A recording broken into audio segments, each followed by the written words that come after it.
Good morning students. Last class में हमने कुछ ऑब्जेक्टिव टाइप क्वेश्चंस किए थे। इस क्लास में हम जो वर्कबुक के सब्जेक्टिव टाइप क्वेश्चंस हैं उसके बारे में डिस्कस करेंगे। तो क्वेश्चन हमारा फर्स्ट है सब्जेक्टिव टाइप में, शॉर्ट आंसर में, why do we eat food? हम फूड क्यों खाते हैं? आंसर है we eat food to get energy to perform various activities. Second question, where do animal get their food from? Animals अपना food कहाँ से प्राप्त करते हैं? Animals get their food from plants and other animals. जो plants हैं वो कहाँ से फूड प्राप्त करते हैं? दूसरे एनिमल से प्राप्त करते हैं। थर्ड क्वेश्चन है write some tools used in agriculture fields. तो हमें कुछ टूल्स के नाम बताने हैं जो एग्रीकल्चर फील्ड में यूज़ होते हैं। तो आंसर इसका क्या है? फर्स्ट है खुरपी, सिकल, शोवेल और प्लो एटसेट्रा। तो आप इसको नोट कर सकते हैं। Question fourth, name the different type of crops. अलग अलग प्रकार की क्रॉप्स के नाम बताने हैं। तो कुछ क्रॉप्स होती हैं दैट इज सेरल्स यानी कि अनाज की फसलें, पल्सेस यानी कि दालें, ऑयल सीड्स यानी कि जो क्रॉप्स जिनसे हमें ऑयल प्राप्त होता है, ऑयल सीड्स, प्लांटेशन कुछ ऐसी क्रॉप्स होती हैं जिसको हम दूसरों को दे सकते हैं, प्लांट कर सकते हैं, जैसे कि नर्सरी जिसको हम बोलते हैं, plantation crops. And after that fibre crops, कुछ फसल ऐसी हैं जिनसे हमारे को फाइबर मिलता है। नेक्स्ट हमारा question fifth, why is soil turn and loosen before sowing? तो सोइल सो करने से पहले सोइल को टर्न और लूज क्यों किया जाता है? आंसर है loose soil has air in between soil particles. जो सोइल लूज हो जाती है उसमें एयर होती है। तो क्या लिखेंगे हम? Loose soil has air in between soil particles. This allow root to breathe easily. इससे वो ईजीली ब्रीथ कर सकते हैं। Sixth question, how does the loosening of soil allow the roots to breathe easily?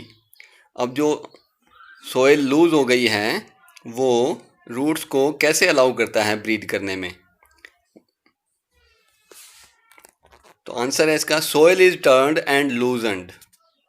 Soil is turned and loosened so that roots get penetrated deep into soil and breathe easily. After that, question number 7th, why cannot paddy be grown in winter season? जो paddy है वो winter season में क्यों नहीं बोई जा सकती? तो आंसर है इसका paddy requires a lot of water. Paddy को क्या चाहिए? पानी ज़्यादा चाहिए। So it can be grown in rainy season only. इसीलिए हम उसको कब बोते हैं? रेनी सीजन में, बरसात के मौसम में, जब बारिश ज़्यादा होती है तो उस टाइम में वो बोई जाती हैं। Next question, question number 8, during which month of do farmers grow mustard in India? कौन से महीने में फार्मर जो है वो मस्टर्ड उगाता है इंडिया में? तो हम जानते हैं डूरिंग अक्टूबर टू मार्च। कब बोई जाती है? अक्टूबर से मार्च तक। Farmer grow mustard in India as it is a rabi crop. क्योंकि ये रबी क्रॉप है तो फार्मर अक्टूबर से मार्च के बीच में इस फसल को बोता है। Which activity of farmer can promote growth of earthworm and microbes in the field? तो कौन सी एक्टिविटी है जो प्रमोट करती है अर्थवार्म और माइक्रोब्स की ग्रोथ को?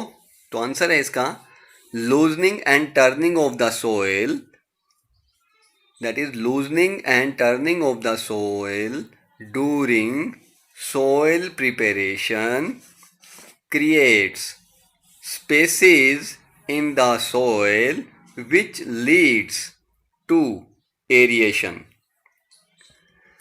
Loosened soil allow the growth of microorganisms and earthworms, thus leading to soils enrichment.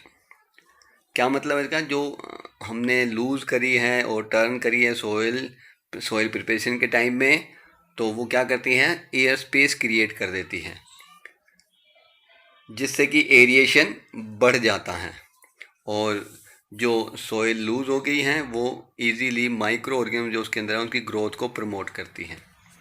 और next question is 10th question, what is tilling of soil? Answer, the process of loosening and turning of soil is called tilling of soil. Soil को loose करना और उलटना क्या कहलाता है? Tilling of soil कहलाता है. Next question that is 11th, why is manure added to soil before tilling? हम tilling से पहले मैन्योर क्यों ऐड करते हैं सॉइल में? Answer, manure is added before tilling so that it mix well with the soil. हम इसलिए manure पहले डालते हैं ताकि वो टिलिंग के दौरान अच्छे से मिक्सअप हो जाए. Question 12th, name the devices used for breaking crumbs. Answer, plank. हम क्या यूज़ करते हैं क्रम्स को तोड़ने के लिए? प्लैंक यूज़ करते हैं. इट मे बी वुडन और आयरन. नेक्स्ट है लेवलिंग ऑफ सॉइल. सॉइल को लेवलिंग किससे करते हैं? लेवलर से. नेक्स्ट है हमारा question 13th, why is the field levelled after ploughing? Ploughing के बाद फील्ड को लेवल क्यों किया जाता है? The field is levelled for sowing as well as irrigation. तो हम फील्ड को लेवल क्यों करते हैं? ताकि सोइंग करनी है हमें और प्रॉपर इरीगेशन करना है. Next 14th, what activity is performed before sowing of seeds? क्या क्या एक्टिविटी हमें परफॉर्म करनी चाहिए सीड को बोने से पहले? Answer, preparing of soil is done before sowing of seed to get a better yield. तो हमें सॉइल को प्रिपेयर करना होता है सोइंग से पहले ताकि हमारे को अच्छी पैदावार मिल सके. नेक्स्ट है, what is the characteristic of good quality seeds? Good quality seed की क्या कैरेक्टरिस्टिक्स हैं? Answer, good quality seeds should be clean, healthy and free from disease. जो गुड क्वालिटी ऑफ सीड कौन से होते हैं? जो कि साफ़ हों, हेल्दी हों और डिजीज़ फ्री हों. नेक्स्ट है, how are good seeds separated from damaged one? जो गुड सीड हैं वो डैमेज से कैसे सेपरेट किए जा सकते हैं? Answer, seeds are put in water, damage seeds start floating while healthy seeds sink in water. कैसे होंगे? जब हम सीड को पानी में डालेंगे तो डैमेज सीड पानी के ऊपर तैरेंगे और हेल्दी सीड सिंक हो जाएंगे पानी में. Next question that is 7th, why do plants in some field grow healthy while in some fields remain weak? कुछ प्लांट जो हैं वो हेल्दी होते हैं कई सॉइल में और कुछ प्लांट कम हेल्दी होते हैं. क्या रीज़न है उसके पीछे? Answer, some fields have soil rich in nutrients and therefore healthy plants grow in them. जहाँ पर सोइल के अंदर न्यूट्रिएंट रिच है वहाँ पर प्लांट जो है वो हेल्दी ग्रो करते हैं. नेक्स्ट है हमारा 18th, why should fertiliser be substituted by manure? हमें मैन्योर को क्यों यूज़ करना चाहिए फर्टिलाइज़र की बजाय?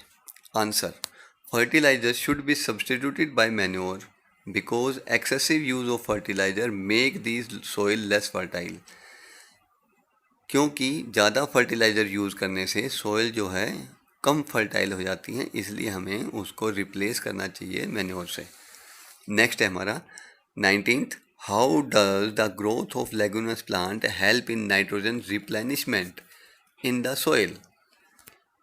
जो लेगुमिनस प्लांट्स होते हैं, लेगुमिनस प्लांट्स सभी जानते होंगे, दैट इज़ जो हम बोलते हैं फलीदार पौधे जिनके फलियां लगती हैं, these are the leguminous plants. वो नाइट्रोजन को कैसे रिप्लेनिश करती हैं? Answer, bacteria such as rhizobium living in root nodule of leguminous plants fix atmospheric nitrogen and enrich the soil. जो बैक्टीरिया राइजोबियम है वो रूट के नोड्यूल्स में होता है, वो एटमॉस्फेयर की नाइट्रोजन को किस में कन्वर्ट करता है? नाइट्रोजन कंटेंट में कन्वर्ट करता है, जिससे कि सोइल जो है वो नाइट्रोजन रिच हो जाती है। Next question that is 20th, why is irrigation important for our growing crops? Growing crops के लिए इरिगेशन क्यों ज़रूरी है? Answer, seed and crop require water to grow.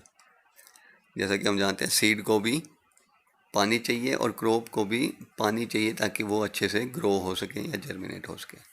Next है हमारा 21, what factor does the time and frequency of irrigation depend on? Irrigation की जो frequency है, टाइम और जो उनकी फ्रीक्वेंसी और टाइम जो है वो किस बात पर डिपेंड करती है?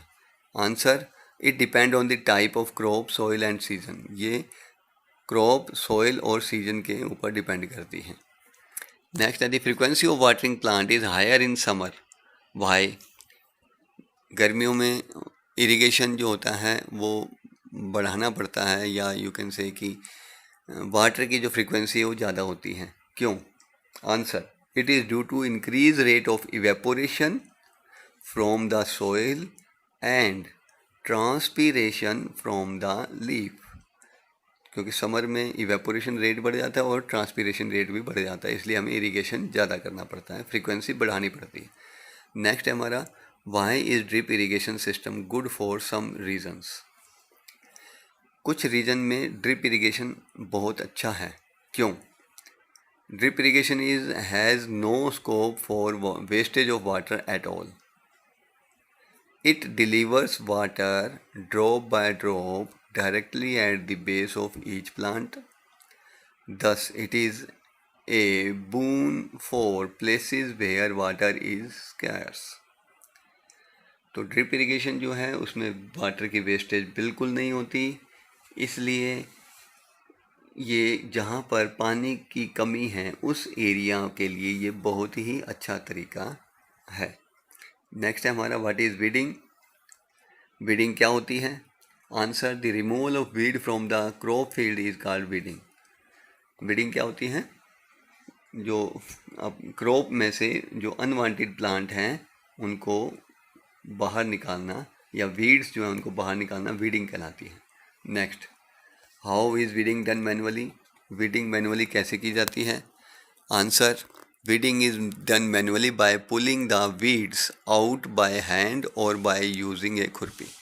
तो हम इसको वीड को मैनुअली बाहर निकाल सकते हैं, खींचकर बाहर निकालते हैं, या खुरपी का यूज़ करते हैं जिससे कि वो वीड्स जो है वो निकाले जा सकते हैं। नेक्स्ट है हमारा, why is the burning of stubs after harvesting a bad practice? जो स्टब्स होते हैं, दैट इज़ जो रेजिड्यू बच जाते हैं प्लांट को हार्वेस्ट करने के बाद में, उनकी जड़ें और उनका छोटा सा स्टाक जो बच जाता है वो स्टब्स कहलाता है। उसको कई जला देते हैं, तो वो स्टब्स को जलाना नहीं चाहिए क्योंकि ये पोल्यूशन करते हैं। Burning of stub causes pollution. Some time crop laying in the field can also catch fire and get damaged. तो पोल्यूशन होता है, दूसरा ये दूसरे की क्रॉप्स को में भी कई बार गलती से आग लग जाती है, तो उस डैमेज की वजह से भी हमें इसको आग नहीं लगाना चाहिए। नेक्स्ट है, name some popular harvest festival celebrated in India. कुछ पॉपुलर फेस्टिवल के नाम बताने हैं जो कि हार्वेस्ट से रिलेटेड हैं। दैट इज, आंसर है पोंगल, बैसाखी एट्सेट्रा। नेक्स्ट हमारा 28th, why are food grains stored with dried neem leaves? तो हम जब स्टोर करते हैं अपने ग्रेन्स को तो हम ड्राई नीम लीफ क्यों यूज़ करते हैं? Answer, dried neem leaves protect grains from pests and micro organisms. तो ड्राइड नीम लीव्स जो हैं वो क्या करते हैं? पेस्ट से और माइक्रो ऑर्गेनिज्म से हमारे ग्रेन को बचाते हैं। नेक्स्ट है 29th, why do people living in coastal area mostly consume fish? जो लोग कोस्टल एरिया में रहते हैं वो फिश क्यों कंज्यूम करते हैं? Answer, people in coastal area consume fish as it is easily available in this regions. क्योंकि फ़िश वहाँ पर इजीली अवेलेबल होती हैं, इसलिए वो कोस्टल एरिया में फ़िश को कंज्यूम करते हैं। Okay students, that's all about today's class. Thank you.